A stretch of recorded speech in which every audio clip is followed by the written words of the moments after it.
That is enough of that noise. Welcome, everybody. Welcome on in. So, what we're planning on doing here today is trying something a little bit different because if I'm able to do this, I already messed up. I forgot to do the intro. No intro today. I got to get myself off of here. I'm staring at myself talking, and it's a delay, and it's like, why is my lips moving, but his lips aren't moving? The goal is to see if today we can find out. I'm messing up all over the place. I got to hit record here. Hello, everybody. Welcome to the podcast, blah, blah, blah. So the goal today is to find out if there's any way I can record the podcast every day live and then do the audio for the podcast. I'm skeptical, but it would be massively awesome if I could figure out how to make it work. So my thoughts for today, I'm going to go through my notes just like I typically would. And in the meantime, you guys keep filling up that comment section with questions, comments, concerns. Chad is in here, says, "Hey, man, good morning from down under. Good to see you, man." I was going to do something, and I'm like, I got to nail this because he's actually from Australia. And I'm like, just let it go. I think I did the down under pretty good. I'm going to quit while I'm ahead. So that's the plan. That's what we're going to do. I'm just going to rip through this stuff. I get super easily distracted, as you can already tell from the fact that depending on what's on my computer screen, everything gets mixed up. And when I do the podcast, I got a little pause button. So my brain starts getting all scrambled. I hit pause and I just reset. Can't do that. Got to just fly through because people are watching me live. And, I have no intention of going back and editing the podcast tomorrow because that just takes too much time. So Cody's in here, says, "Let's go." Pretty excited about it. Oh, by the way, 53-man roster is what we're talking about, so by all means, drop some comments. I'm sure you guys have plenty of thoughts about a few of the things that we learned today. J.K. Scott comes to mind. David Bakhtiari comes to mind. A few other things. But before we get there, I got to have very meticulous notes as I do this to make sure that we're going to do this. And I understand it's a little bit different, right? Because with normal YouTube videos, the way that you do it is... here's the topic. I'm going to talk about it for 10 minutes and then we're out of here, right? That's not how I do the podcast. So it says 53-man roster. People are going to click on it and be like, why is he talking about Cam Newton? But that's what we're starting with. We're starting with Cam Newton because that was relatively big news today. Cameron Newton, I have no idea if that's his actual name or not, and this didn't work quite right. Cam Newton did get cut. I've been saying on the podcast for quite a while that the guy he's not bad. I just think he's overrated. And my theory is that he's always been a high producer in fantasy football. It's just a random theory that I've come up with. But he's a very good fantasy football guy. So I think, and the funny thing is, I've heard fantasy football guys talk about the fact that some people way underdraft him. And I think you get football people who go into fantasy that are like, no, Cam's trash, and they don't draft him. And fantasy people come into just general NFL realm and hear people talk about Cam, and they're like, dude, he's like a top 3 quarterback. I don't know what you're talking about. And so there's a disconnect there. Cam Newton, for what it's worth, because a lot of people were asking the question, it is a bold move. You could easily have just kept Cam and Mac Jones and done what every other team does, and you say, all right, we're going to roll with Cam for a little while, and then Mac Jones will eventually take over. But it just feels like Bill Belichick isn't that kind of guy. He's the kind of guy that's just like, this is what we're doing, and I don't really care what anybody thinks. I'm not going to play politics here. We're just going ahead with what it's going to be, and Mac's going to take his lumps, and it is what it is. Also worth noting for everybody saying, well, wouldn't it be worth having a veteran on the roster? Brian Hoyer is there. Now, maybe he got cut. I don't know. I doubt it. But Brian Hoyer is still there. And I understand most people are like, well, Brian Hoyer's trash. In the preseason, he actually graded out higher than Cam Newton. It went Mac Jones number 1, Brian Hoyer number 2, Cam Newton number 3. That was how the grades went out, and Mac Jones was millions of miles ahead. And so, I mean, look, Cam Newton was never going to be a long-term option. They've got Hoyer as a backup. They got Mac. If it doesn't work with Mac, so what? There's really no reason to keep Cam. There really just isn't any reason to keep Cam Newton. He's not going to help you win a Super Bowl. He's not good enough, and your roster isn't good enough. So why not just turn the keys over to Mac and see if this is our guy? And if it is, sweet, let's just run with it. And otherwise, whatever. But A lot of hubbub about the Cam Newton situation. It was kind of big news. I know some people have kind of called it, but it was a little surprising. In other news, David Bakhtiari, we learned, is going to be remaining, I guess you would say, on the PUP list, which means he will be out for 6 weeks. Let me just pull this up. See, this is where you need to have meticulous notes, and I got to project where my brain's going to be going with this stuff. But he will be out for 6 weeks. I believe that means he comes back for the game against Washington. I did have somebody on Twitter kind of ask me, well, does eventually beat the Packers? And if we're talking about just a small little thing, like for example, the reason we lost largely to the Tampa Bay Buccaneers was a complete lack of protection for our quarterback. There's a couple other things, but that was probably, in my opinion, the biggest thing. You could say Kevin King, whatever. It doesn't matter, but you'd have to agree that that is a major factor in this. If a team like the 49ers, which is a team that has done this to us not very long ago, twice in 1 year and knocked us out of the playoffs, simply by dominating our offensive line, is able to do that again in the absence of David Bakhtiari. And I understand we have other good players there. That could cause a problem. The Saints, I've been saying, they're nowhere near as good as the Green Bay Packers. The Packers should easily win that. But it's one of those things. It's week 1. The Packers aren't in a rhythm. None of the starters have been out there, so they're kind of getting a slow start. And the Saints kind of start attacking, and they're able to take advantage of the offense. It's one of those things where you could just see it start to get out of hand. And it's like, if they don't figure out this offensive line because they're not running the ball well and they're not protecting Aaron Rodgers, we're actually going to lose to the frickin' Saints and whoever their quarterback is now. I'm blanking. I want to say, nope. Names. I can't do it. It's in there. I can picture it. Jameis Winston. Thank you very much. I had Taysom, but that's the wrong one. He didn't win the job. So yes, I am concerned, and that does stink. I still think we'll be okay, but I think it is a bit of a gauntlet. And even the teams that I think we're better than, like the Saints, like the 49ers, especially with Garoppolo, these are teams where they can just attack that one area and just wreak complete havoc until we can figure out how to stop it. I do have confidence in the offensive line, but there are question marks there. David Bakhtiari's gone. We don't really know how great Elton Jenkins is going to be at left tackle. I'm fairly confident in that, but then his spot gets voided, and I don't really know about our guards. We've seen some good things, specifically from, I want to say Newton. See what I mean? The brain, dude. I got nothing. And this is where the pause button comes into effect. I look it up, and I'm like, boom, that's his name. I always knew that. It wasn't ever a problem. But you know who I'm talking about. We don't know what happens in the regular season. So if Elton is a downgrade at left tackle and our guards are not very good and we don't really know what our center is, and we know Billy Turner, when he's having a bad day, is just just a revolving door, I'm just saying. Am I worried? Yeah, a little bit.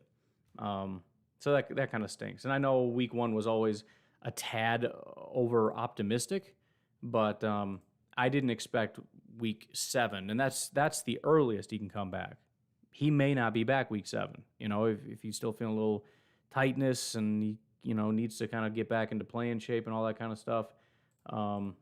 We don't know for sure that he's going to be back. I need to get off Twitter because that's going to super distract me. Tabs are driving me nuts. All right, I guess we're here already. That was the only thing is I really wanted to go. Oh, you know what? There are some other things, but it's too late. I'm not going to go searching through Twitter to find it because we're all here and we're live. Let me just quickly turn over to the questions so we don't, questions and comments, so we don't get too buried and I start talking about things way too late. Goose says, just got home. How about them kicker moves? So we definitely need to talk a lot about the kicker situation. I've got a lot of thoughts and opinions and questions, theories, but some of those theories I will keep to myself. Let's talk about JK. So, first of all, yes, I have been the guy saying they're not going to cut JK Scott because he's a 5th-round draft pick, and he's not that bad. He has some bad punts. Most punters have bad punts, et cetera, right? That obviously is not how this all panned out. Now, what did happen, and one thing that we need to be very clear about is it's not a matter of, I think what a lot of fans want is cut him and just go find somebody else, right? Doesn't super matter. I mean, find somebody good, but go out and find somebody else. That didn't happen. They didn't just flat out cut him because he's trash and then they're going to go through this whole cycle of trying to find somebody. They traded and gave up more draft value for another punter because they believe this guy is a freak show. So, see, I don't know who you're talking about. That's why I got to start reading the comments. I thought you were talking about JK, and I was about to get upset. So, if I can figure out how to say his name, Corey. JJ told me how to say it, and I forgot. Bajorquez. I don't know. Bajorquez or something. I don't know. They traded for the guy, and they traded for him because they believe he's very, very good. Now, that is up for some debate. Obviously, he had a very, very good preseason. If we switch over to that real quick. Now, week 3, he graded out very, very well, and his stats are very, very good. It is worth noting, though, week 1, because all the positive, everybody just throws all the positives out there, right? He had a 74-yard banger of a punt, and this preseason he had a 70-yarder, and all these really good things. They don't really talk too much about the negatives. And the problem with J.K. Scott isn't that he had some really good punts, it's that he had some really bad punts. So it's worth pointing that out. So this past week against Denver, 5 punts. He averaged 55.4 yards. Net was 55.4 because there were no yards returned. His longest punt was 70 yards, which is absolutely out of the stadium. 3 of them, of the 5, were kicked inside the 20. Only 1 was returned for 0 yards. He kicked 2 out of bounds, blah, blah, blah, blah, blah. It doesn't really matter. His average hang time was 4.7, which is actually quite not super great. It's not terrible, but it's not super great. Kind of a line drive in some of those. Week 1, though, he only had a 60.4 overall grade, 2 punts, 43 average yards. His longest was 52. 1 of them went inside the 20. None of them were returned. 5.1 hang time. Also, if we look at his regular season, and this is where you can possibly look at it and say, well, he's about to break out, right? Because he keeps getting better and better. 2020 with Buffalo. Pretty staggering numbers here. They're pretty solid. He was top 5 punter, I think, last year.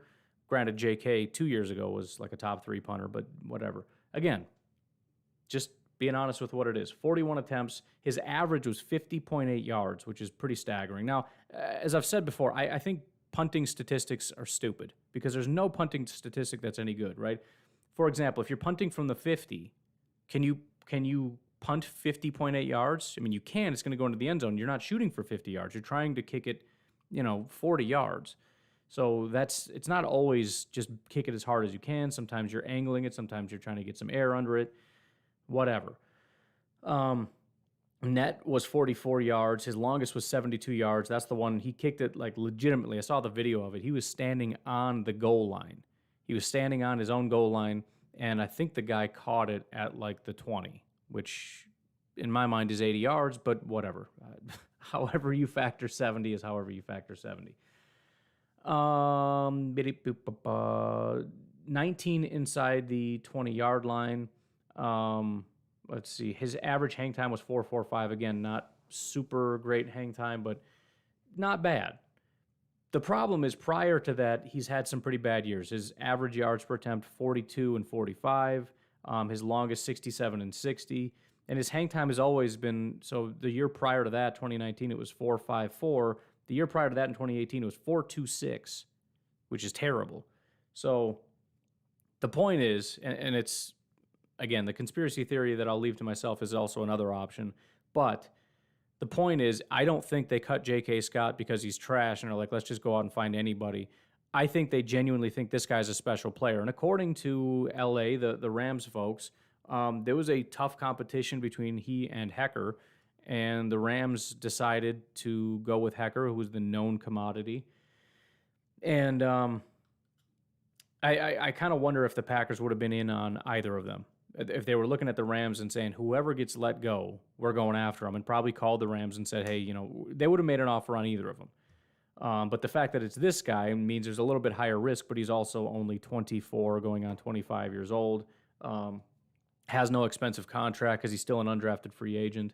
And so it probably would have been the Packers' preference. But all I'm really saying is, and I like J.K., I get that he's good at times, but too inconsistent, like most punters.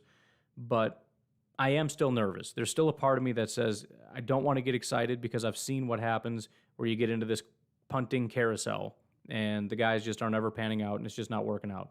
But hey, if he's going to come in and start banging 70-yard punts and just kicking it straight out of the end zone, I'm fine with that. Get him to start on the 25. Who cares? I'm fine with it. What are your thoughts on JK47? I already said he was underrated by Packer fans, and this guy is overrated by Packer fans. The difference between these two is not as crazy as everybody says, but that's fine. And under for over 3 guys signing with the Lions. Under over for 3 guys signing with the Lions. Oh, yeah, because so who did we cut that the Lions would want to pick? That's a question for another day when I can do a little bit of research. Dalton says, bye-bye, J.K. Scott. Cody says, Cam Newton stinks. George says, I have it checked to be notified when Ryan goes live. Not getting notified, anyone else having issues. That is a crime against humanity. Censorship. That is pure censorship. I don't know, man. Hopefully we can figure it out. Mike says, my main concern is one injury anywhere else on the line while 69 is out. Things will get injured. Yeah, and I think that's kind of true anywhere. Again, I do like the depth that we have, but when you have some level of depth, and of course the guys behind the guys that are starting are not going to be as good, and you start with one guy already being injured, and then you lose a second guy, I don't care what team we're talking about, that's a problem. Most teams, I would say, most teams, if they lose one guy, they're in trouble. Probably half the league is already in trouble, and they're at full strength. Their lines just suck. But there are a lot of lines where you lose one guy, you're in trouble. Yeah, I would say with us, if we lose 2, depending on especially who that second guy is, we're definitely in trouble. So it is a concern, but it's also that's just always going to be a thing. As long as 74 goes to right tackle when 69 comes back and Turner is at guard or on the bench, I'm good. Yeah, I'm actually pretty curious. We got a long wait before that happens, but I am kind of curious to see what the plan is at that, because if he is, I forget what the tweet was. Somebody had put it out. I think it's in my notes, but I can't find it. I want to say Pelissero or something. He had said something to the effect of, the Packers believe he is one of the best offensive linemen in football. Now, who he heard that from and what exactly the quote is and how much of that is hyperbole, I don't know. But if that is the case, it's hard to imagine them just stashing him at left guard. You know what I mean? So, yeah, I would be a fan of that. And I also think Billy Turner is better at guard than at tackle. So what sense does it make if Elton Jenkins is a better tackle and, is a better tackle than Billy Turner is, and Billy Turner is better at guard than at tackle? Why would we not do that? I guess it would be because we don't trust the other guy at guard. But again, we're putting Billy Turner at guard. So I think especially, let me pull it up because now I'm just feeling stupid.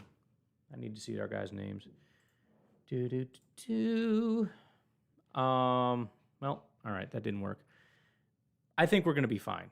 This is the article is gone. That's going to drive me nuts. Whatever, can't pause it. Going live. Next up in the comments, Dalton says he cannot kick for distance, ranked bottom 5 in most punter stats. Who are you talking about? You talking about JK? 24th in average punt. Yeah, so, okay.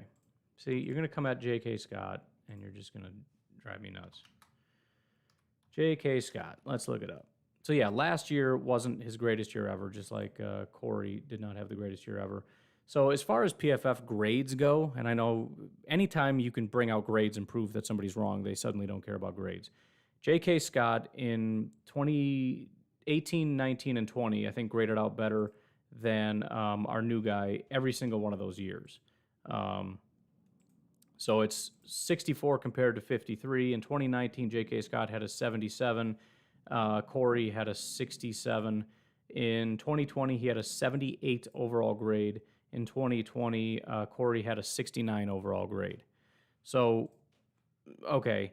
Also, can't kick for distance is silly. That was one of the biggest attributes he's had is distance. Also, hang time. We've seen what he can do. The problem is he doesn't do it consistently. But the hang time and you remember when they were in training camp or whatever, and people were freaking out because he literally hit the ceiling inside the stadium or whatever. I think it hit it or it got stuck or whatever the case was.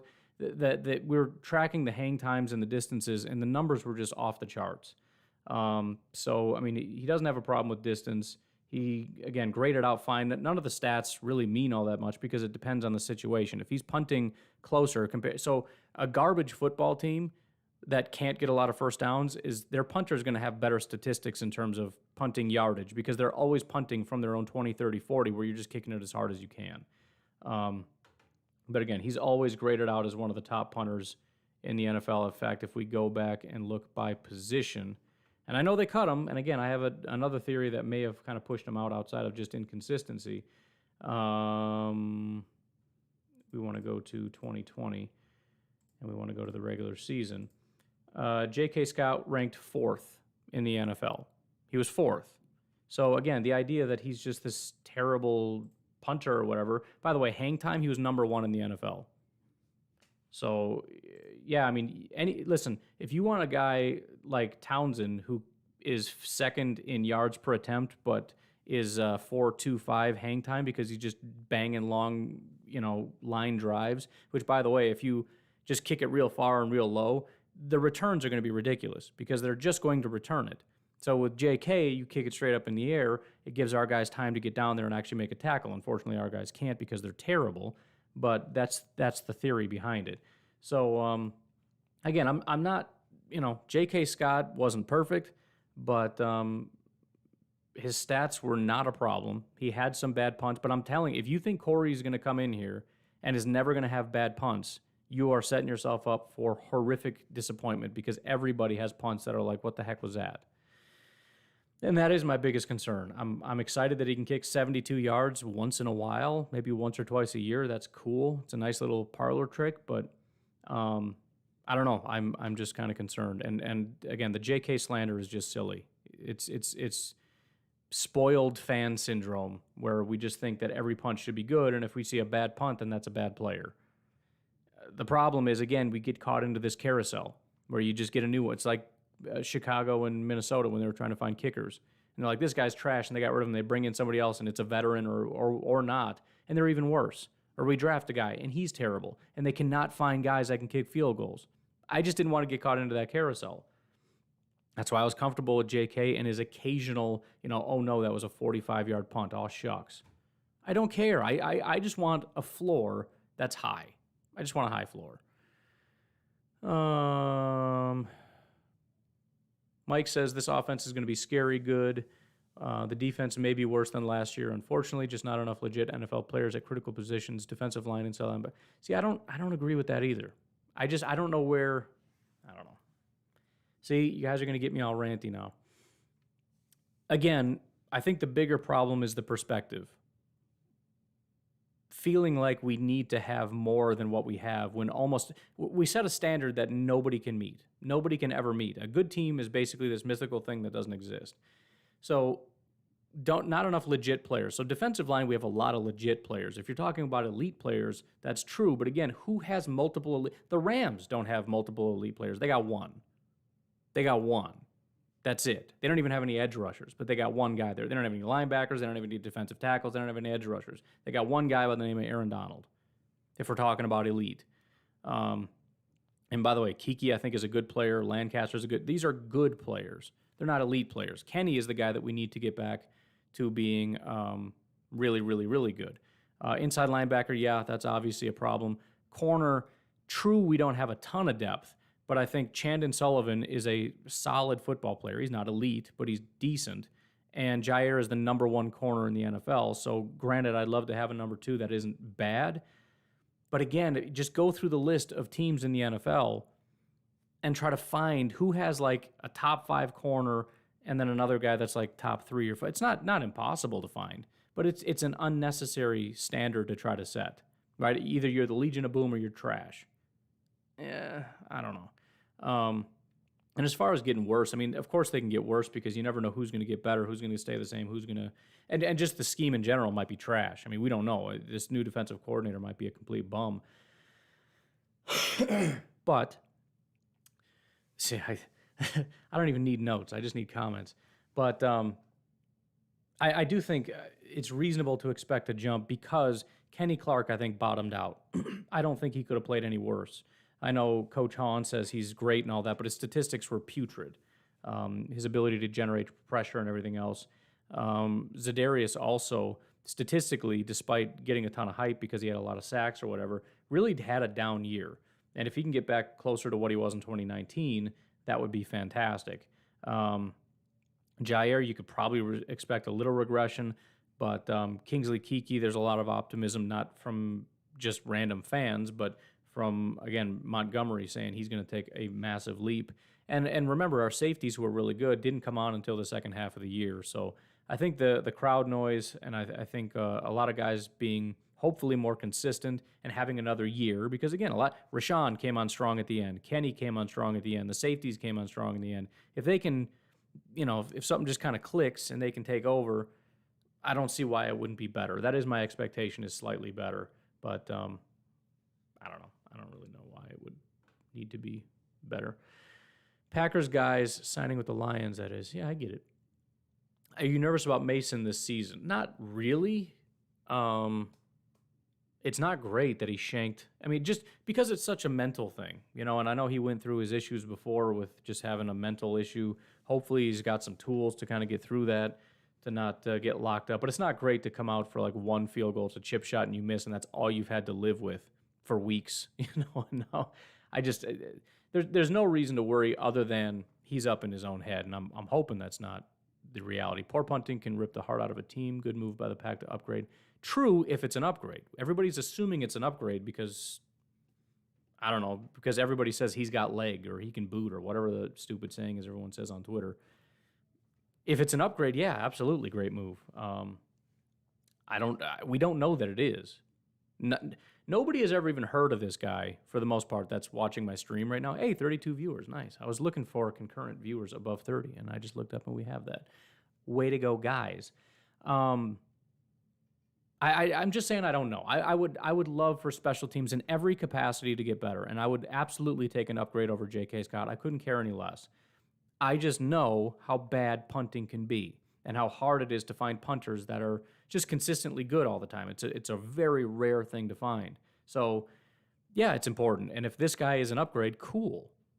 But it was never the biggest issue. The biggest issues we had was returning, blocking, and tackling.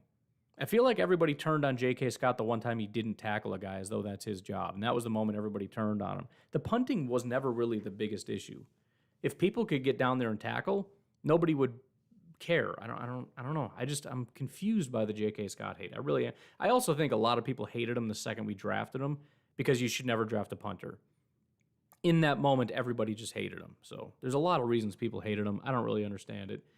But hey, if he's an upgrade, great. The pressure's on him and everybody else right now to prove that this guy is just going to be a consistently dominant punter every single week for the rest of eternity. And if he can do that, cool.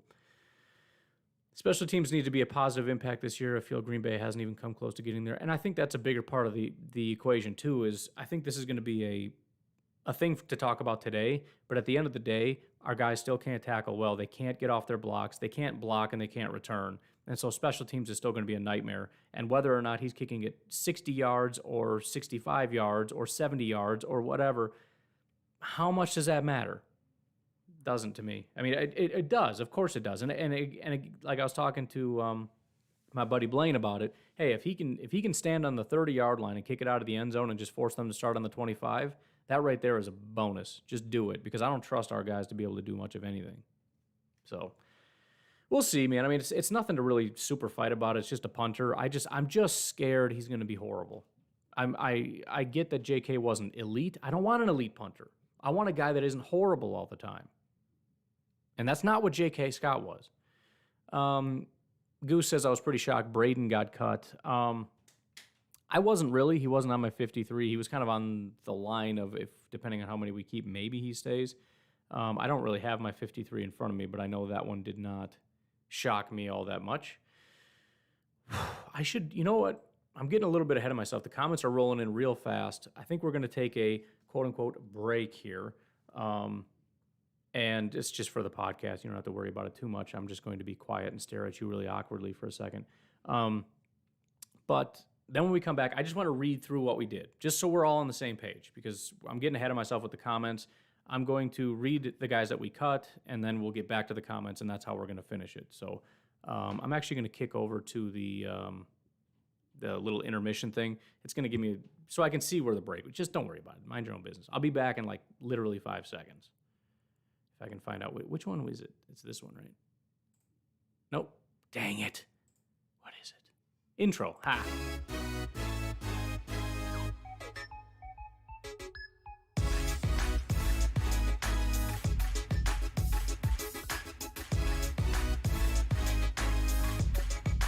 All right, good enough. Welcome back to the Packernet Podcast. By the way, before we get started, I got some business to take care of because there are some unbelievably generous people in here, and we need to talk about that for a minute. First of all, if you want to support the podcast, if you're on YouTube, you can subscribe to this channel right here. That would be one way to help out.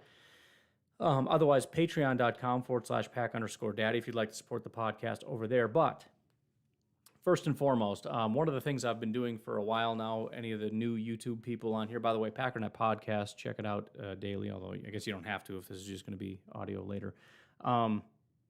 But I've been running a charity for the Palmer Home. It is a home for children in need, and it's actually started by Malcolm Reed, who's a big barbecue guy. He started it. I jumped on it because if you get in the top 5, I get to go hang out with him and cook some barbecue. Anyways, in the last 24 hours, I want to look at this because I was in 6th place. You need to be in 5th place. I was in 6th place, and I was kind of resigning myself to the fact that maybe this just isn't going to happen. That's fine. In the last 24 hours, I got a $25 donation from Tom Zotter. Thank you very much for that. I got a $40 donation from Anthony Pellegrino. Here. I don't know. Anyways, that happened. Hopefully everything's still good and you guys aren't just dropping out of here. Somebody drop me a comment so I know what's going on. Oh, it says buffering. Whatever. Yeah, smash the like button. Hopefully you guys are still here. I just wanted to go through that real quick. Thank you for that. Thank you for the support. It means a lot. I still see 30 viewers. Let me just check on YouTube real quick because I'm freaking out that nobody's here. There's 15 watching. Good enough. We're still here. I'm sorry about the internet connection, whatever. What is that loud noise? Things are devolving, but that's fine. That's fine. That's what we're supposed to do. Here are the cuts. I just want to go through this, and then again, we'll go back to the comments, and we'll just start ripping through these. I appreciate the comments very, very much, by the way. I know I get argumentative, but it's just my nature. I love you very much. You're my best friends. I just like to argue. It's all in good fun. It's just football, man. We're all friends. Quarterback. And by the way, I want to give a shout out to Mr. Zach Cruz over at PackersWire.USA Today, whatever. He does a really good job with writing all this stuff. I've said it a couple times, but he's got a real nice list here, and then he's also got a list of the 53, which I was going to use, but I lost that article. It's fine. But he's got it laid out by position, which is just the way my brain works, and I love it. Quarterback, we cut Mr. Kurt Benkert. I have not seen anything about practice squad or whatever, but it would be obviously very nice if we can get him to clear waivers. There's no doubt in my mind we're going to try to bring him back if we can. Running backs, Dexter Williams and Patrick Taylor were cut. Not a big surprise. I was kind of hoping they'd sneak a 4th in there just because I really like Dexter and Patrick too. But it definitely was unnecessary and it made a lot of sense. Wide receivers, Reggie Begelton, Equinemius St. Brown, Damon Hazelton, and Juwan Winfrey. Not a lot of controversy there. I know there was a little question about Reggie Begelton possibly being a returner or whatever, but it was pretty unlikely. Kaufusi, a lot of people liked at tight end because Rogers said he liked him, and he was doing pretty well. I had been saying on the podcast, I don't think it's going to be Kaufusi. Because they really, really like Daphne. I think Daphne's going to be the guy, and it seems like that is the case. At offensive line, Ben Braden, Jacob Capra, Cole Van Lanen, and Coy Cronk. The big surprise for a lot of people was Ben Braden. Again, I didn't have him on my list. I think it was really, I'm trying to remember when I was doing the 53, what was the biggest reason, other than he clearly got kicked out of that position. So what had happened was there were 4 guards that were competing, and one day, Matt LaFleur came to the podium and was like, "Oh, we're only down to 3 now. Ben Braden is no longer in this competition." So that's not great. And then you factor in the tackles that you want and centers and guys that like Lucas Patrick that can play center and guard or whatever. I just didn't have him on the list. So there's that. Defensive line, Willington Pavilion, Carlo Kemp, and Abdullah Anderson. Again, no real big shock. The only thing I had said is if they keep 7, Willington might have a shot, but they didn't keep Willington. At edge, off the edge, Tipa Galea, who I know I'm saying his name wrong, and Delonte Scott are both gone. Again, not a big surprise. Linebackers Ray Wilborn and Dejon Harris were expected. Cornerback Stephen Denmark, Regesterman Ferris, and Kabian Ento. Ento was a bit of a surprise, and I talked about it yesterday. about what direction these guys are actually going to go. Wasn't really sure, but I kind of thought Ento had a pretty good shot, and they ended up letting him go. Again, I'm fairly confident they're going to try to stash him if they can. And then safety, Uphoff and Gaines both got cut. Gaines, kind of a surprise, but he also, I thought he graded out fine, but I believe it was Gaines, if I'm not mistaken, that completely whiffed or didn't even seem to want to try to tackle a quarterback. And for a guy that's known for laying the hammer to people, that's kind of unexpected and unacceptable. Kicker J.J. Molson was released, and then J.K. Scott also was let go. And on PUP is David Bakhtiari suspended as Jace Sternberger. So we'll have a decision to make once Jace comes back with who ends up getting let go. It may be Jace. I don't know. Continuing on with the comments. Again, thank you guys very much for all these comments. Danny says, Oi, Danny here. So riddle me this. Do you know how linebacker-centric defenses do against modern offenses? That's a great question for a long-term kind of answer. In other words, I'll get back to you in a couple days. I don't know. I'm trying to think. See, it's hard to know like what we mean by linebacker centric. I mean, would Tampa Bay be considered linebacker centric? Because if so, then yeah, right. I know that they put a lot of emphasis on it. Minnesota linebacker centric, in my opinion. You know, again, I don't know what we'd put, but I would say that's a good defense. Not always, depending on how many guys are hurt or suspended or whatever. But I would say that's a good defense that's linebacker-centric. So just off the top of my head, when I think which teams are linebacker-centric, I tend to think they're good defenses. It's possible that just good defenses tend to have good linebackers. It could be cart before the horse, whatever.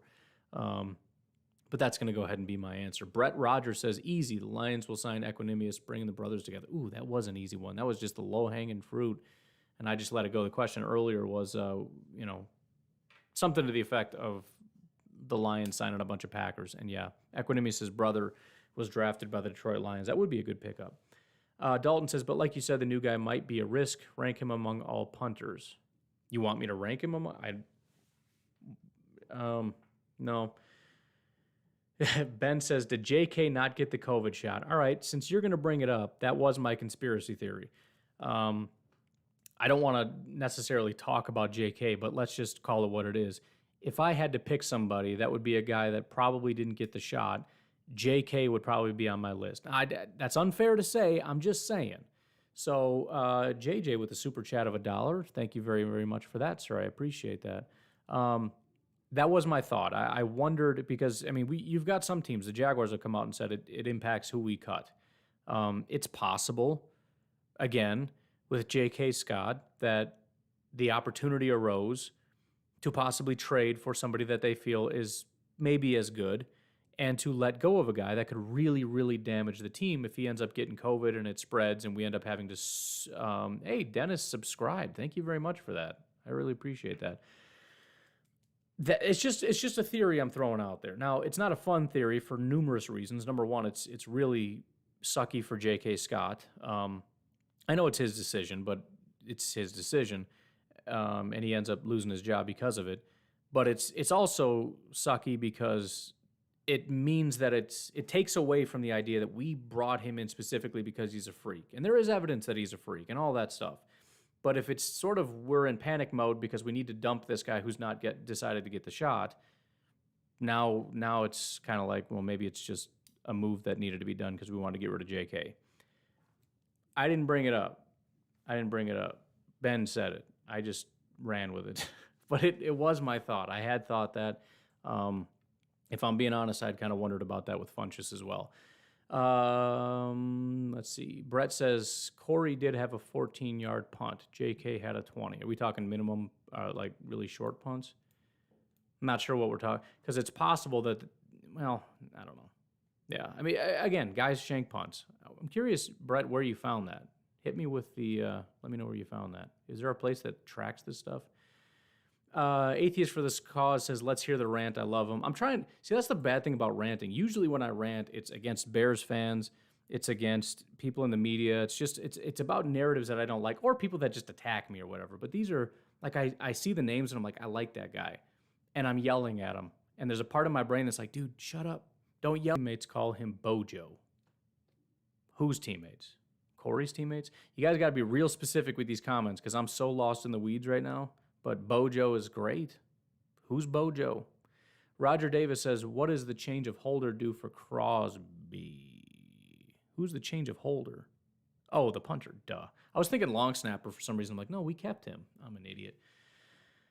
I mean, so again, I'm not a coach. I don't know how any of this stuff works, but my understanding of holding is that there's one way to do it. I guess kickers do have sort of preferences in terms of how they like it held. So that actually might be a problem now that I think about it. Because if I'm remembering correctly, J.K. did have to get kind of broken in terms of this is how I like it being held. Yeah, that is another negative, potential negative. We'll have to, I don't know, it's just something to monitor. I don't want to get too negative on the kicker. We got a new Packer. We should root for him. It's all great. Atheist for the Cause says cornerback will look pretty dang strong if Stokes plays well. And it's not just Stokes. And you guys know I've been very anti-King, even back when it was very uncool to be anti-King. And everybody was like, well, when he's healthy, he's really good, which is never really true. Mike with the $5 super chat, just because you are back on YouTube. Love the content. Thank you, brother. I really appreciate that very, very much. I haven't been the biggest Kevin King fan, and everybody is fully aware of that. Even back when everybody loved Kevin King, I was just very skeptical of Kevin King. The thing is, first of all, 2019, he had a decent enough year. In 2021, he's in a contract year. So if there's ever a time where maybe he's going to kind of fake it till he makes it and just not have too many bad days, it's possible, JK, I'm stuck on it. It's possible that Mr. Kevin King has a good day. It's devolving, man. 41 minutes. That's when my brain starts to break. Now we know. You know what I'm talking about. Kevin King has a good year. And it's also going to be beneficial to have Stokes learn behind him. I'm trying not to be too worried because it's silly to worry at this point. Same with Amari Rogers and Eric Stokes, but we just haven't seen a lot of good from them yet. But I am excited about the speed. I will be excited about the speed, and it's very similar to Jair, where he's got all the athletic traits. It's just a matter of he has to learn to be a good football player wrapped in those traits, because those traits mean nothing. You know what I mean? You go out and find the fastest man in the world, he's going to be a terrible football player because he's not a football player. At the end of the day, what you need is football players. So, that's what the Packers coaches right now are working on with Eric Stokes and Amari Rogers and all these guys that we drafted. They all have the ability. We just got to make them, it's unfair to say football players. They're very good football players, but NFL caliber football players. But yes, if we get any corner, whether it's King, Stokes, whatever, to just be decent, I'm very optimistic about the defense. Again, it could go either way. It could absolutely, if certain guys fall off or injury or anything else, I could see that happening. I'm just leaning optimistic with it. Dalton says, would you give up a late-round pick for Gilmore knowing he's out 6 weeks? Is it worth the risk? So the 6 weeks thing kind of threw me for a loop because I didn't know that. But I had seen this question before. It was possible that it was Dalton that asked the question, and I just didn't answer it yet. I would be very tempted to, because I do feel like this is very much a last hurrah kind of a year with Aaron Rodgers. We don't exactly know how that's going to pan out. I'd have to look a little bit more into Gilmore. I don't really want to try to pull it up right now because whatever. But it would be something that I would very strongly consider. It's kind of iffy because of, we still have King, and Stokes might be something. But if we don't think Stokes is ready, I would say yes. If we just want to straight up, kind of like we did with Randall Cobb and Amari Rogers, where we're just going to redshirt him. We're just going to redshirt Amari Rogers for the year. He'll play a little bit, but he's mostly getting a red shirt. If we feel that's what Stokes is, I would probably want to do it, because as much as I feel like the Packers go more all in than people want to give them credit for, there are certain, especially when the team is this good, and as was said earlier, when you look at those holes, there really aren't that many, but there are some distinguishable holes, right? Cornerback, we've got some really good DBs, but if you can get a solid DB, like a high-end number 2 kind of DB, it's scary what this defense could be. So there's never any super quick fixes. You know what I mean? You could possibly, we see this every year, every week, where a team will go out and they'll get some big name player and they show up and they're just kind of garbage. So there's always risk involved. But you're throwing out the late round pick thing. Sure, I'll do a late round pick. The Nightman Cometh. What is that a book or something? Because I know the Ozman Cometh, I think, is an Ozzy Osbourne thing, but he must have ripped that off from somewhere, and it's probably the night. My brain is all over the place. Stokes has the potential, but there's going to be growing pains this year. I agree, and that's going to be the tough part, because King plays like a rookie that has growing pains. That's what King looks like. you see the upside, you see the splash plays, you see the speed, you see the long arms, and then you see just what the heck are you doing? He plays like a rookie. So what's the drop off? I don't know. It'll be interesting to see. I'm very confident that not that I've been batting very well these last couple days, but I am very confident that King, pending injury, will be getting the start. It's just a question of if and when and how quickly, and hopefully the sooner the better, because the sooner it gets turned over, the more it means they're very confident in him. And if it's weak, I trust very much that they're very confident in him. I just don't think that they are right now. Where are we at? This year's schedule is hard to pick against the Packers losing more than 4 games, barring any major injuries. I believe the team could see significant success on offense with the new additions, training camp, preseason. Yeah, I mean, it's always impossible to fully go through and know because there's fluke games, right? You pick out some random like Lions game or Bengals game where the Packers inexplicably lose it, right? So you never really know how that's going to pan out. But I think you're right. I when I go through the schedule, it's hard to come up with like five losses. It just really is because they're a good team. You can do it. I'm sure Vikings fans would have no problem finding 6 or 7 that we could easily lose, probably 2 to the Vikings.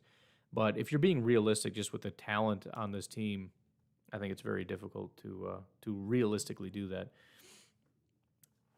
For the cause, grass is always greener. That's 100% correct. And in a lot of the things that we've talked about, whether it be punter or Gilmore or anything else, it just, there's always that feeling that because we got somebody new, it's fixed. And a lot of times it goes the other direction. Atheist says, would be nice if our special teams coaches stopped destroying elite prospects. I'm not following you on that one. Not sure what you mean. Goose says, why is Bradley still on the team? Hunter? Yeah. I don't know. Again, it just comes down to it's not, there is no, what was it? Vic Ketchman used to talk about something about you can't just go to the store and pick up a guy or whatever. I don't remember exactly what his phrase was, but you can't just pick up these guys anywhere. And I think another point that was brought up about the holding kind of plays into it. There's certain things where you don't want to pick up a guy and just have him do things on the fly, which really kind of surprises me with this punting thing. I guess you couldn't get him really any earlier because the Rams are still doing their competition. They didn't even know who was going to win. So they got him as soon as possible, but there may be some issues there. But that's the only thing I could think. I don't think the Packers love the guy. I just think it's not easy to find long snappers that are just better and don't have more mistakes or whatever, which is sad. Did Yadam over Ento surprise you? Again, I talked about it on the podcast. I would have gone Ento. There's just something about Yadam and the fact that he was drafted, and I just think that there's probably more potential the Packers see in him, and they want to give him a shot, even though I think he was worse than Ento in the preseason and probably has been in his NFL career. But I think they just picked him up, and they really think he can be something. So we'll see. I don't think so, and I don't think they're super optimistic either. But it surprised me, and it didn't. You know what I mean? It's sort of like who else would it be? I mean, Dexter surprised me, and it doesn't. Right? It surprises me because every time I see him, he looks good, but you kind of know, right? It's kind of one of those things. Any concerns about Amari Rogers less than stellar preseason? Concern, it kind of just brought me back to reality and the reality that he's probably not going to be a big contributor, and he may never be. It was kind of interesting. Me and a friend were going through the Packers draft history just today, and one of there's so many patterns that we found. First of all, how horrible the Packers draft in the 3rd round. It's unbelievable. We came to the conclusion that the 3rd round from now on needs to be used to either trade up in the 2nd, where they do a really good job, or trade out of the 3rd round and just stack up on 4th and 5th round picks because they do very well. They're very good in the 2nd round.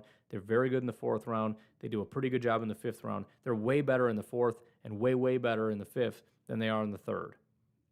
It's weird and it's crazy, but Amari falls into that category. And unfortunately, my guy Josiah DeGuara also falls into that category of being a 3rd round pick. So I'm hoping the fact that they took him early and he should have been a 4th round pick is going to save him, but that gives me pause.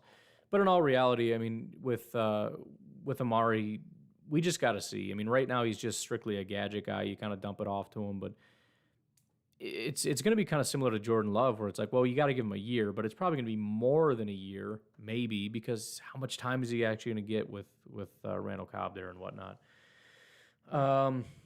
Atheist for the Cause says, smash the like button. If you wouldn't mind, actually, if you're sitting here, if you're hanging out, where the viewers are coming back, I appreciate that. Sorry we kind of dropped out for a second there. But yeah, if you wouldn't mind hitting that like button. When I did strictly NFL draft content, it was hard to get. I had so many dislikes. It was getting close to 50-50. Everybody hates you when you do draft content, but these videos have been quite a bit better, and it helps with the YouTube algorithm and all that kind of stuff. If they're like, hey, people actually like this. So if you could, that would be fantastic. It'll take 2 seconds. If you're on Facebook, you can do the same thing. Just hit like. That'd be great. Do you think Rogers has any input about who was cut? From Paula. I would bet they consulted him. I don't know to what degree they took it seriously. I would be stunned if they didn't at least talk to him about it. But, for example, we know that he liked Kaufusi, and they cut Kaufusi, right? So hopefully, and that's actually part of the problem with getting a ton of his input, because you get yourself into a position where if you really, really engage with him. Goose, thanks for liking. I appreciate that. I can watch all you guys, see if you're actually doing what I asked you to do. Goose is my man. He's always got my back. What was I talking about now? If you get him too, I don't know how to say it.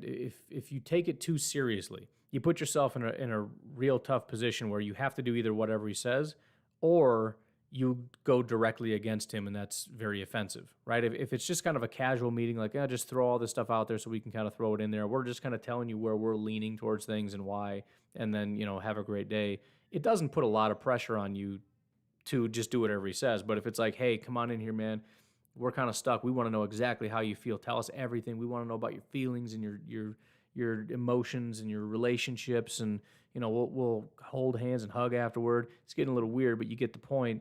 And then he's like, oh yeah, I love this Bronson kid. And the second he walks out the door, they cut Bronson. That's going to upset him. So that, again, is part of the problem with having these meetings with Rogers. Whatever. Buffering, we're back, sad face. Zach Cruz is awesome, I agree. Goose says, the arguing is good, Ryan. We all need our beliefs challenged at times so we know if we really feel them or not. That's true. I had that with JK. I had to face it. I was telling everybody, he's not that bad. Packers like him. He's not going anywhere. And I got smacked in the face with, they don't really like him. Do you think the Packers would have re-signed Jones if they knew Kylan Hill? That's a good question. I'm going to guess yes, because I don't think you pay Aaron Jones because he's just a good running back. We have A.J. Dillon. If it's just a matter of, hey, we just need a guy, there's a lot of running backs that can be a guy. We can roll with Jamal and A.J. Dillon and have some guys. You can go out in free agency and find some guys. And I don't mean to disparage Hill at all. But as of right now, all we know is he's just a quality running back, and to what degree we don't know. I think they kept Aaron Jones because he's special. And because especially Matt LaFleur looked at this team and said, more so even than Corey Linsley, we need Aaron Jones. Incredibly important piece of this offense, incredibly special talent, great locker room guy, great human being, and above all else, we need to prioritize him, even though everybody says don't do it. So I would suspect yes. I mean, again, the biggest reason I would say that is A.J. Dillon. You drafted a guy in the second round. That should have been the nail in Aaron Jones' coffin, and it wasn't. That's how special he is. Gaines missed some bad tackles in Game 3. He did. That's a great Coach Hahn question. I don't know what that was from. JJ, we caught up to his super chat. Thank you again for that, Mr. JJ. Again, with the comments, I don't know what you're talking about. So, you know how when you had to write an essay, what was that in school? You had to write complete sentences or whatever. I need complete sentences. Just saying. Otherwise, I just skip the question. Let's see. JJ says, think they'll let Hunter Bradley go bag groceries, or do we get to watch the bum? I hope these guys don't watch YouTube, man. Do we get to watch the bum do the same old things he did to Scott? By the way, I appreciate the defense of J.K. Scott because, bad snapping also contributes to that. I think he's sticking around, so I think that's the situation. Jeanette says JK isn't old enough to get the shot.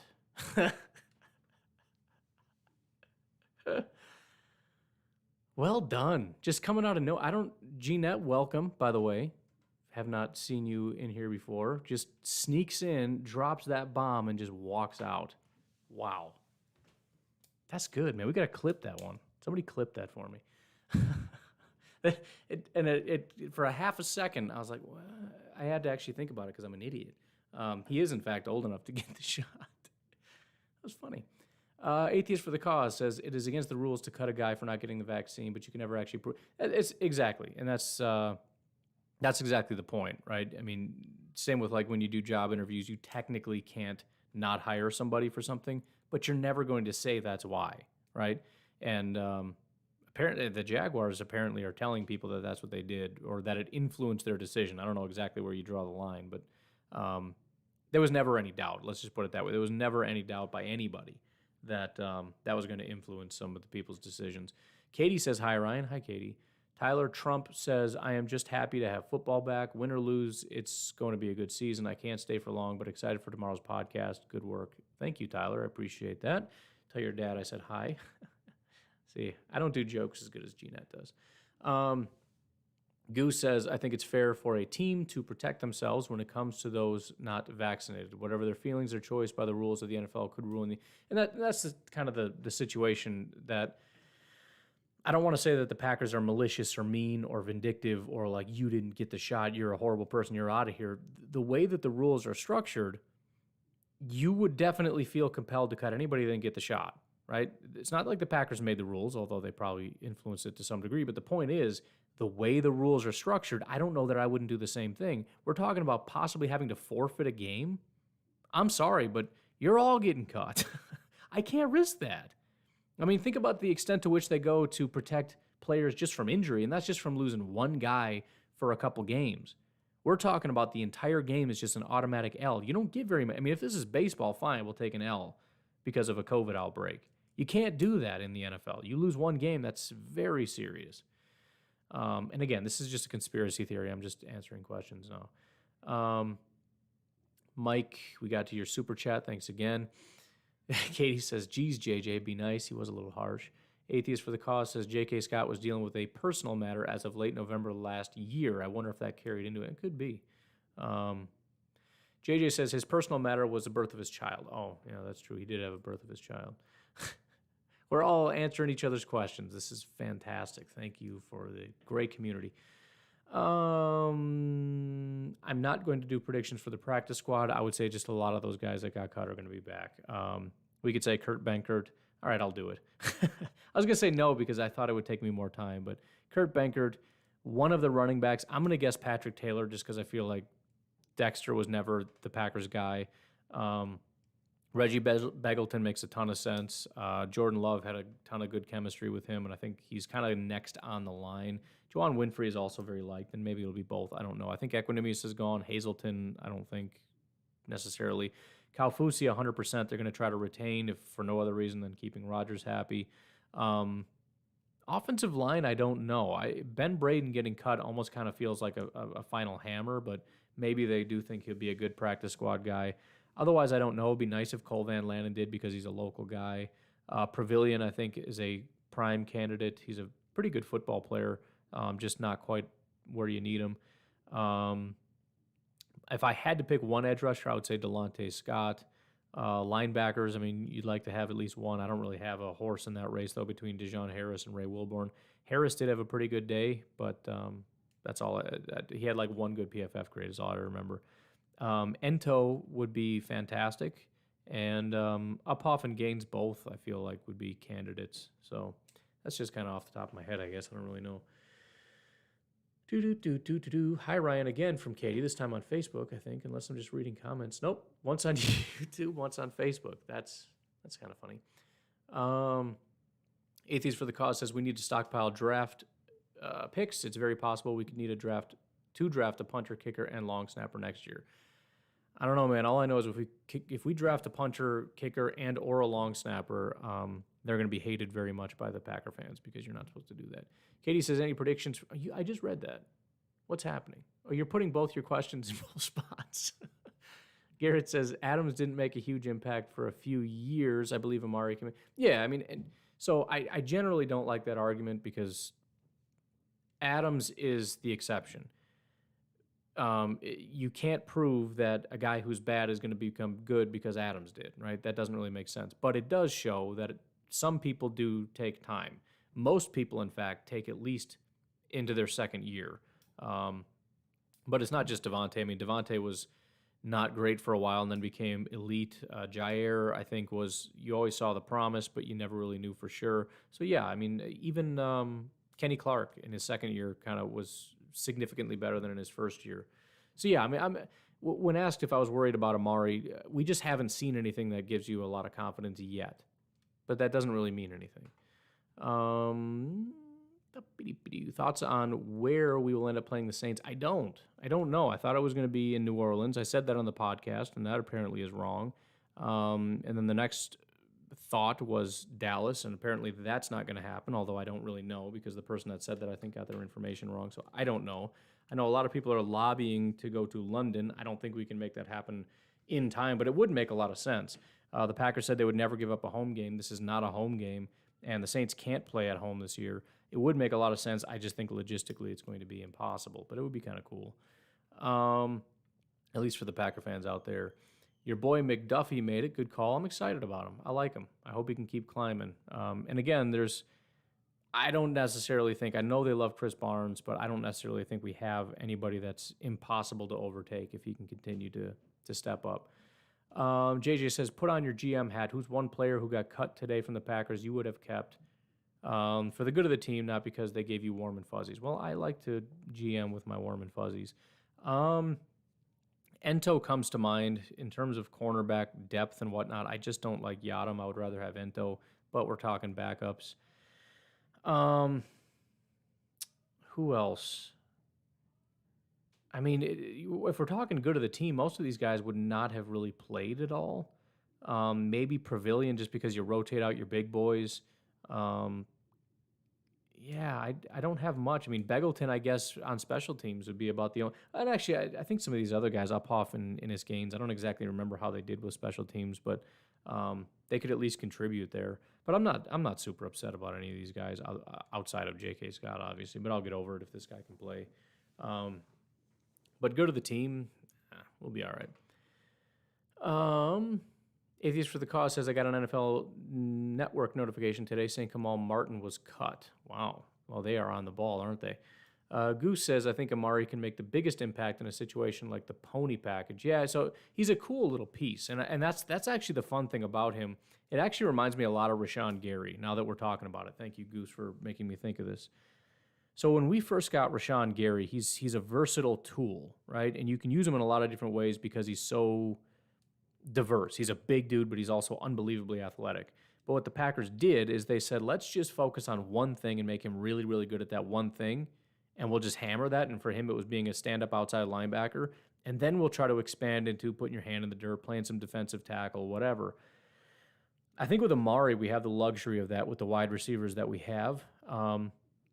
And also with Randall obviously coming back, not only to tutor, but to just take the snaps in the slot. But you can let him just be a gadget guy for now. You can have him focus on just bubble screens, doing a little bit of inline work and just some gadgety type stuff, some end arounds, whatever, and just kind of get him into the flow of things, get him good on just some of that yards after the catch type stuff. And in the meantime, over the weeks and months and whatever, and obviously in the offseason next year, we'll try to expand that into being a more well-rounded wide receiver. But in the meantime, we have the luxury of being able to say, you know what, if you're just a gadgety yard after the catch guy, we can use that. We'll use that to try to get us a Super Bowl, and we'll see where we go from there. Goose says, I'm so excited thinking about how they can use our backfield. Oh, dude. He says, imagine Dylan Jones and Josiah in the backfield with Adams and MVS. Yeah, it's stupid just thinking about it, man. And like I said, and I wish I could find, I wonder if SIS I can make this happen. I don't know. I'll have to try. But my recollection is when Aaron Jones and A.J. Dillon were on the field at the same time, it was just automatic money. Automatic money. And I'm with you. I can't even wrap my head around all the things that get me excited about that. Lupe Di Fiasco says, Shalom, I would like to apply for a loan.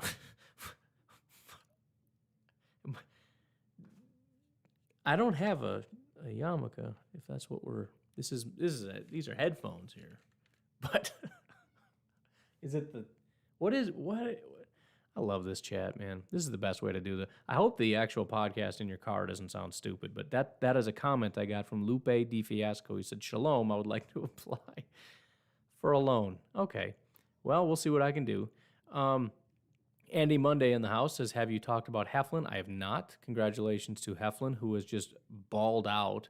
I saw that there was some kind of a record of undrafted free agents, how many years in a row we've had at least one guy make the team, and Heflin is the man this year. And again, it was never really in doubt. I mean, people talk kind of like they're surprised, and they shouldn't be. It's a big accomplishment, I think, is the bigger reason that people are bringing it up. And again, kudos to him. But, man, since day one, I mean, in training camp, you heard his name, and in the preseason, he just kept making plays. I mean, I don't think he ever went on the field and didn't make some kind of an impact. So kudos to him. I'm still skeptical of his upside, but, I'll take it. If you get another like Tyler Lancaster type, I'm fine with that. Those guys are fantastic. Thoughts on Bronson Kaufusi getting cut? Think he can make the practice squad? I think that's going to be the intention. I mean, we want to have somebody from the tight end group, I would think, in the practice squad, and he's obviously the top guy on the list, but they got to clear waivers. We'll see how that goes. JJ. See, now you guys are trying to make me laugh. That's a good one. JJ says, and I wish I could pull it up, but it's not the podcast. Would you like to form an alliance with me? It's an Office reference. Fantastic. And I believe the correct answer to that is absolutely I would. JB says, go Pack Go, AR-12 MVP, Super Bowl, let's go. JB's all jacked up, man. That's awesome. 8 o'clock is usually my bedtime. It's 8:15, so I got to get wrapping it up here. But I appreciate your energy past my bedtime. Goose says, we've been trying to reach you about your car's extended warranty. Should we just end it, you bunch of losers? Oh, yeah, I love the trash, man. Can't wait for him to shove some people in a trash can. Is that about the GIF that he put out? You got to remember, I'm doing a podcast here. People are so confused. So if this is even what you're talking about, Heflin had some kind of a GIF where he was the Grouch. What is his name? I don't remember. See what I mean? I know nothing. JB says, what's up, Pack Daddy? Mad Town in the house. You in Madison? That's cool. I'm right down the street. Lupe Di Fiasco. Jason Bach coming back weeks 3 and 7. Who are we cutting? I think you asked Hansen and Nijman. I don't know. I'll have to look at that a little bit. I'm trying to wind it down, but that is a good question. Andy Monday says 17 consecutive seasons we've kept an undrafted free agent. Here's the thing I was talking about. Do you think that the Vikings can them UDFAs? That's a Swedish joke on the Vikings. Oh, man, now we get the dad jokes. Can them, as in like put them in a can. Yeah. You guys are all full of them. Atheist for the cause. Now that you see the 53, what is our starting offensive line going to look like? All right, I gotta do the thing here. 1 second, because the names are gonna kill me. Why do you not open the tab? Doing it live. We're doing it live, folks. So Elton Jenkins is going to be our left tackle. At left guard, I believe we're going to be putting in Mr. Royce Newman, is the guy whose name I can never remember for some reason. Rolls-Royce Newman. Rolls-Royce Newman. His name is Rolls-Royce Newman. At center, we're going Josh Myers. At right guard, I believe we'll be going Lucas Patrick, and then it'll be Billy Turner. That is what my understanding of the starting offensive line will look like. Garrett says the backfield option is definitely a force multiplier. I hope Coach calls on the running back group a lot to take off the pressure off the offensive line. That's a good point, too. There are a lot of things you can do to take some of the pressure off, and that's the benefit of having weapons everywhere. I mean, we've got good running backs and different kinds of running backs. You got elusive running backs. You got receiving running backs. You got power running backs. You got wide receivers that are big. You got wide receivers that are fast. You got wide receivers that can go in line, in the slot, out wide. You got wide receivers that go in motion. You got tight ends that are H-backs and fullbacks and inline and slot guys. So you got all these different things that you can do and all these different tools and pieces that Matt LaFleur loves to have to just confuse people and keep them off balance, and that's just a fantastic way. If you're playing old school Mike McCarthy head-up football where it's just man-on-man, if you lose a couple offensive linemen, you might just get beat up on. But use the tools at your disposal to help, whatever. Someone called Heflin a trash can full of dirt. Oh, that's why you called him a trash man. I do recall that. It was in training camp, I think somebody said that. So the best way to retaliate is to make it a nickname. That is true. That's what a lot of people do. The Puritans did that, and pretty much everybody did that. I think Anabaptists did it. I'm coming up with just Christians, but there you go. J.J. Leahy, who are the Packers' sisters of the poor? Shirley Hunter has gone Berkshire. I don't know what that means, man. My brain's fried. You can't be throwing stuff at me like that. Garrett says Oscar the Grouch is a great mascot. That's the name I was trying to think of, and that is a great mascot. JJ says the Heflin trash thing, so I already got that. I'm trying to catch to the end of this so I can end it. Andy Monday says I meant the Vikings call, not can. Oh, well, can made sense to me. Because you can't. Well, fine, forget it. Ruined your own joke. JC says I think Scout called Heflin a trash can full of dirt. That is correct. Goose says, final comment. Are y'all ready for Aaron Rodgers and the Packers winning the Super Bowl? Let's go, Pack, go. Yes, I'm very much ready for that. I'm just not mentally prepared for even thinking about that, but I'm super excited. Atheist for the cause, and I think this will be the last comment, says the Lions cut both their kickers. They better not end up with J.K. Scott. That is a perfect way to end it. Ladies and gentlemen, that is going to do it for the day. Again, this is kind of an experiment, but I kind of want to maybe do this forever if it pans out because I really enjoy this. I would love your feedback, especially people that are just listening to the podcast in the car. What are the things that you like, didn't like, whatever, and I will try to do my best to clean that up. But otherwise, you folks have yourselves a fantastic day.